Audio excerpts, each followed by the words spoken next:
Bemor bolalarga sifatli tibbiy yordam ko'rsatish, kasalliklarni erta diagnostika qilish, oldini olish va samarali davolash borasida bolalar gematologiyasi, onkologiyasi va klinik immunologiyasi ilmiy-amaliy tibbiyot markazida mamlakatimizdagi yetakchi tibbiyot muassasalariga aylanmoqda.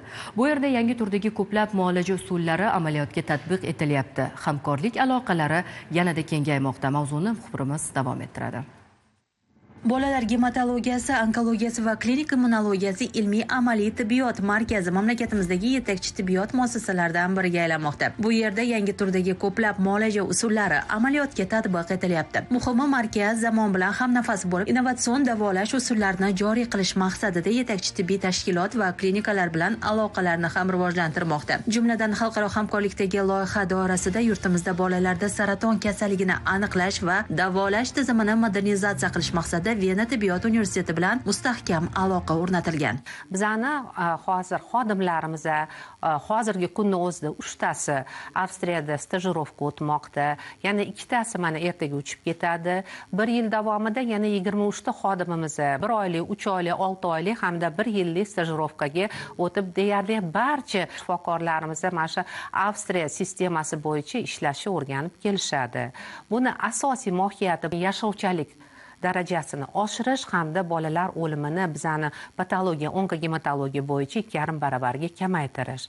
Shuningdek, avstriyalik mutaxassislar muassasani rekonstruksiya va modernizatsiya qilishga qaratilgan master rejani taqdim etdi. Unda bolalar saratoniga qarshi kurash bo'yicha milliy tizimni takomillashtirish uchun strategik tavsiyalar o'rin olgan bo'lib, ular ilg'or tibbiy texnologiyalar va davolash protokollarini joriy etish, shifokorlar va tibbiyot xodimlari uchun ta'lim dasturlarini tashkil qilish, shuningdek, sun'iy intellektdan foydalangan holda bemor marshrutizatsiyasini raqamlashtirishni o'z ichiga oladi.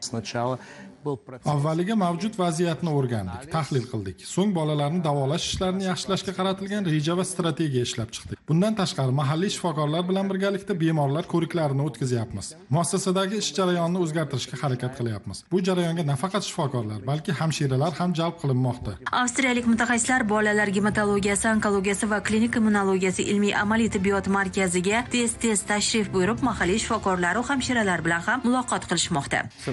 Bizning maqsadimiz O'zbekiston bo'ylab bolalar onkogematologiyasini rivojlantirish uchun mahalliy kadrlarni Yevropa standartlari asosida tayyorlashdan iborat. Buning uchun turli yo'nalishda treninglar o'tkazyapmiz. Qolaversa, bu bilimlar ularga bosh miya saratoni va boshqa xavfli o'smalari bo'lgan bolalar uchun zamonaviy davolash protokollarini joriy etishda qo'l keladi. Viyana tibbiyot universiteti bilan hamkorlik bilim va tajriba almashinuvi uchun asos bo'ldi. Bu esa kichik yoshli bemorlarga ko'rsatilayotgan ixtisoslashtirilgan tibbiy yordam sifatini yanada oshirishga xizmat qiladi.